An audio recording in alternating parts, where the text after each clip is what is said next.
À quel moment, parce que bon, on a chaque fois des internautes qui posent la question, pourquoi on lui demande de s'arrêter, voilà, pendant la passe. Est-ce que tu peux... Alors, les filles l'expliquent très bien à la fin.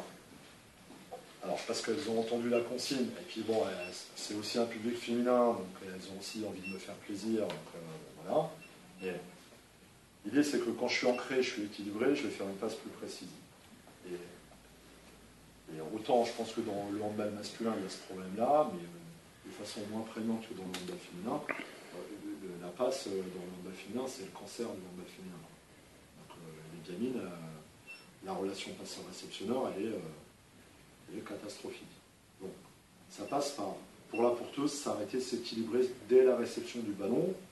Et nous, on lutte, mais on lutte vraiment, quoi, c'est-à-dire au quotidien, pour que les gamines, elles reçoivent la balle en courant, parce qu'évidemment qu'il faut courir pour recevoir la balle, et de m'arrêter l'équilibre.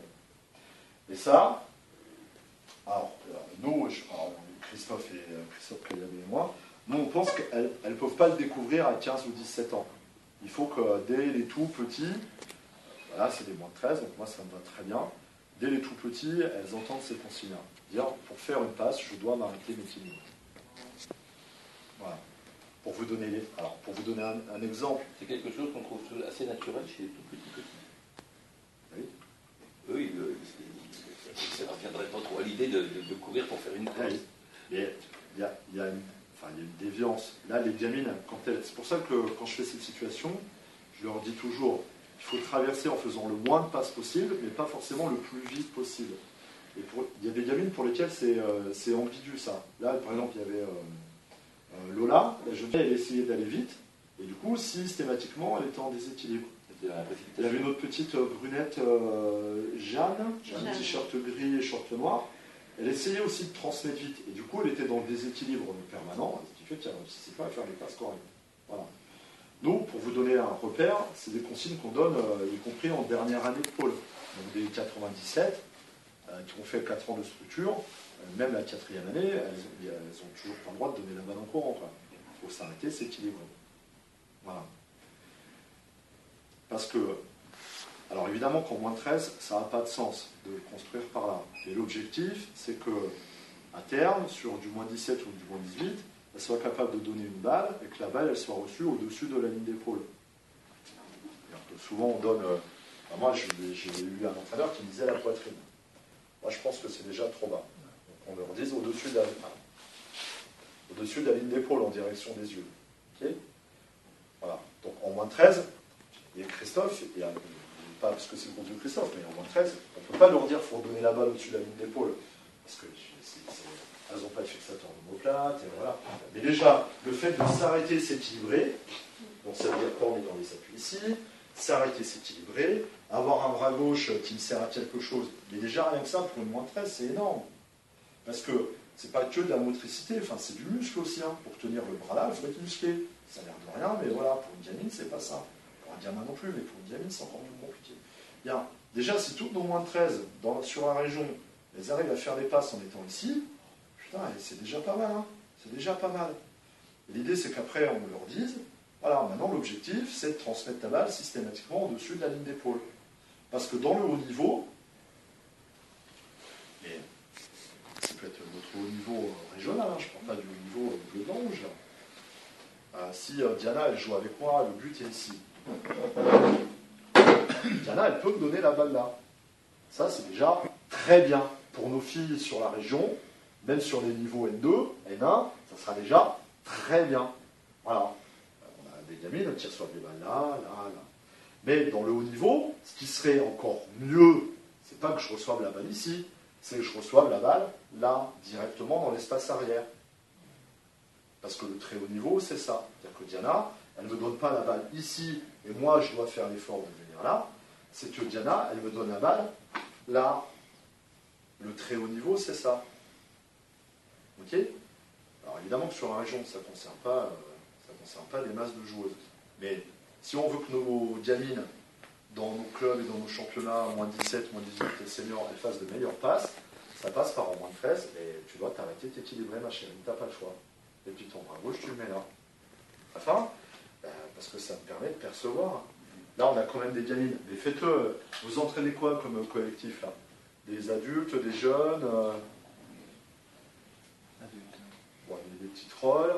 Toi, des Moins de adultes. 17 filles aussi. Eh, ah bah, si tu le fais avec tes moins de 17 filles, tu vas te marrer, hein.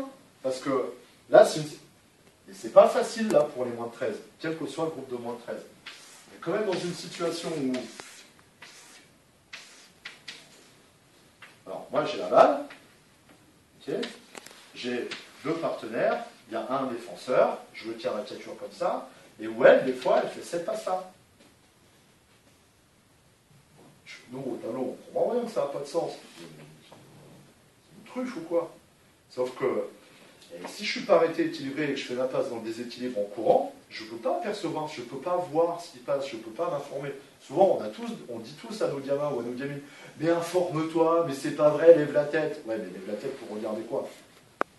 Là, le fait de s'arrêter, de s'équilibrer, c'est de nature à mieux prendre en compte ça. Ça veut pas dire qu'elles font la bonne passe au bon endroit, mais ça veut dire qu'on va y contribuer petit à petit, quoi. Et si on les harcèle, au sens, au vrai sens, enfin pas au vrai sens du terme, mais si on est dans arrête-toi, équilibre-toi, prends le temps de regarder, à un moment donné, elles vont y arriver, quoi. Mais malheureusement,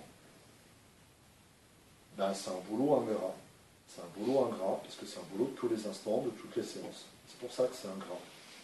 Voilà. Mais nous, je vous rassure, on entraîne tous les jours, et tous les jours, on leur dit ça. Donc, bon, voilà.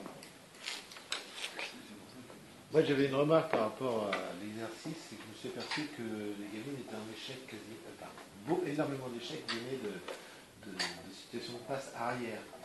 Et en fait, tous les 80-90% des passes ratées sont des passes qui arrivent derrière parce que la gamine s'engage et on veut lui donner dans l'espace, mais quand elle arrive, bah non, on ne lui donne pas dans l'espace, justement. Il y a eu, mais je crois que c'est lié au non-porteur de balle. Nous donne longtemps dans l'exercice, sauf au bout d'un moment, quand l'exercice est ça paradoxal un petit peu, quand l'exercice est compliqué, elles ont mieux fait, parce qu'elles ont mis de l'accélération. Ce que tu avais demandé au départ, le rythme, les changements de rythme dans la première situation, après, elles l'ont réappliqué beaucoup plus tard, et elles ont commencé à donner des situations, elles ont facilité la passe du passeur. Le porteur de balle a pu trouver quelqu'un à qui donner le ballon parce qu'il avait accéléré, il était parti devant, il s'était décalé, il était sorti de l'alignement avec le défenseur.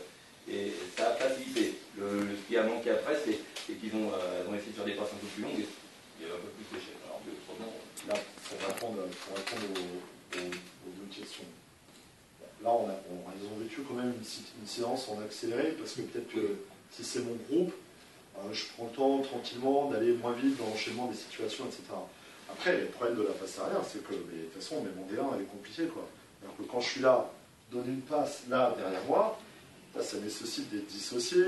Non, je parlais que, en fait, les gamines, elles veulent donner, elles ont, à un moment, le ballon elles avaient de l'engagement, et systématiquement, elles cherchent à la donner à l'endroit où elles voient. Mais sauf que comme la fille court, au moment où elle arrive, c'est pas la course. Voilà, elle ne gère pas du tout la course du... Mais c'est normal, hein, mais on s'aperçoit que c'est dramatique, quoi. On a au pôle, souvent on leur fait la blague, et ça les fait pas très rire, mais nous aussi, on leur dit souvent que le handball c'est comme les maths. C'est-à-dire que tu as beau connaître ta leçon, tu as beau savoir qu'il faut être ancré, équilibré, donner la balle, etc. C'est pas pour ça que tu vas réussir à résoudre l'exercice, parce que malheureusement les maths, il faut s'exercer, etc. Pour faire de bonnes passes, c'est pareil. Je pense que les gamines, il faut qu'elles bouffent ce type de situation tout le temps. Moi, je suis d'une génération, alors il y a je ne suis pas très très vieux, mais vous avez peut-être vécu ça aussi. Alors, moi, je suis d'une génération où je me souviens, j'étais un gamin, je jouais en M3, pour faire des passes, on se mettait face à face et on faisait des passes, on faisait des passes. Sauf que ça n'a juste pas de sens, ça, pour les gamines. Parce qu'elles ne sont jamais face à face, elles ne vont jamais régler le problème de dire ok, elle est en train de se déplacer, donc il faut que j'ajuste, etc. Et ça, il n'y a pas d'autre situation que des situations où elles doivent progresser vers la cible pour aller marquer un but. Avec des défenseurs, il faut sortir des alignements. Il faut qu'elles en mangent, quoi. Enfin, Moi, la question que je pose, c'est est-ce qu'on n'a pas plus intérêt à agir sur le réceptionneur et demander à des balles dans l'espace plutôt que des balles dans les mains, quoi. moi, moi je pense que la problématique, elle vient des deux, et qu'il faut qu'elles apprennent à résoudre le problème à deux. C'est-à-dire, pour la porteuse de balle, qu'elle accepte de s'arrêter, s'équilibrer, parce que je pense que c'est aussi, il y a un problème de perception de là où est la joueuse, là où elle va être, ça c'est certain. Et il y a aussi un problème de, il faut que je lance fort. Et ça, pour les gamines, c'est pas compliqué, c'est difficile, pardon. Donc si en plus elles ne sont pas ancrées, équilibrées, bah, c'est sûr et certain.